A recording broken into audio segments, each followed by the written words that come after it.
to bring the less fortunate into society to have access to the same luxuries we have, to help those that need help without worrying about money.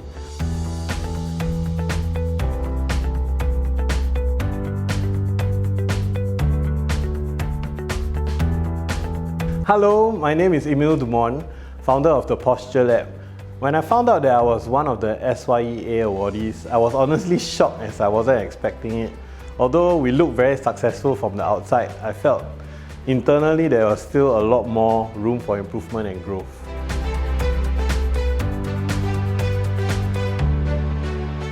The key driving force to becoming an entrepreneur was really about positive impact and change, to creating an environment for both quality education and in my niche of posture, sports science and body awareness. Looking at the overall health issues we face in Singapore and the depth of problems, it was something that I wanted to greatly change mindsets through educating and of course serving with top-level service standards.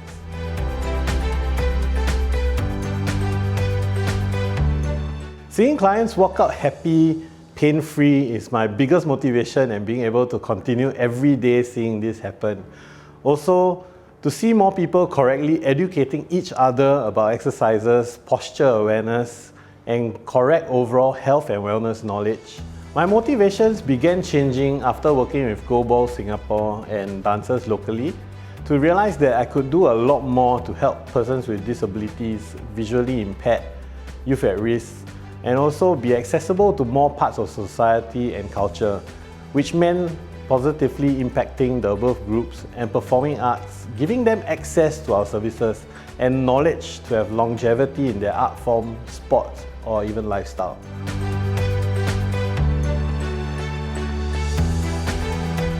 My definition of success to be able to give back and bring education and quality of health beyond Singapore, to educate and run schools to bring the less fortunate into society to have access to the same luxuries we have, to help those that need help without worrying about money. I do not need luxury items, but rather a comfortable life is more than enough. To pay it forward and continue to impact more people is my mission and the mission of the company.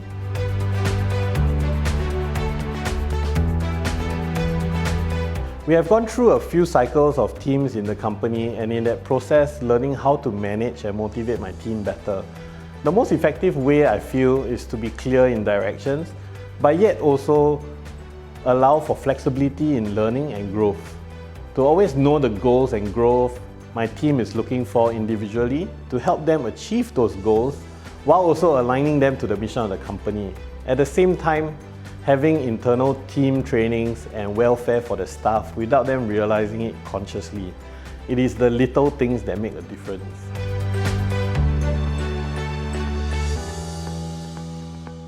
Yes, very adventurous, having went to Everest Base Camp and still planning to go to higher peaks above 6,000 meters.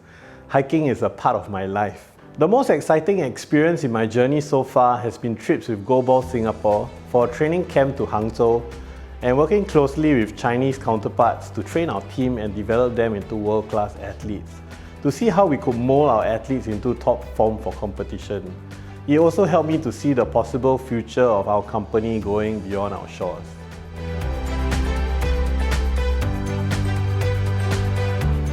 If I were to write a book about myself, I would name it The Mistakes No One Could Have Taught Me. I have been through 2 failed businesses before this and went through many ups and downs. And it was only through business that I learned so much about myself, managing a team, building a business, finding out supporters of the business and more. It is something that working for someone else, you will not be able to learn. Being on the ground and making those mistakes and learning, sometimes falling so hard, you either fail or pick yourself up and keep moving.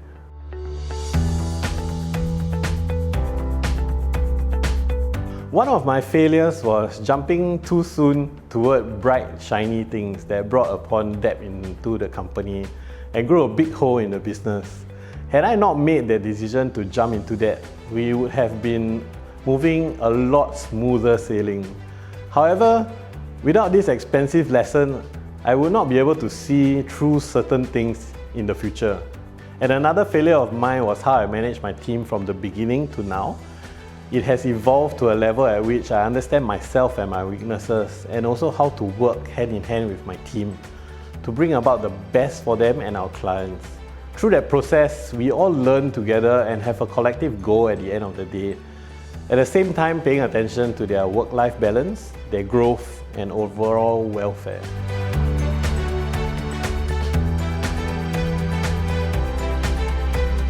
I believe in this saying, and it is a tattoo on me, Faberes quisque fortunae SYEA, which means every man is an architect of his fortune. I believe doing good for the community shouldn't be a question, but an action of humanity. While the business environment is challenging, competitive, and tough as it is, sometimes we need to overcome through working with the right people that believes in our mission, and of course, it comes with many failures and experimentation and getting it right. No one is perfect in business, and no one has the formula that can work for every business.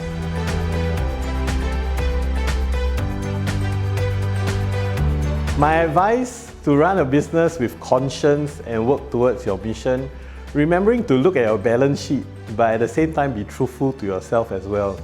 Without a successful business, you won't be able to do good or feed yourself too. So finding that balance is important, and once you know the best model that works for you, business, and impacting community, then you are definitely on the right track.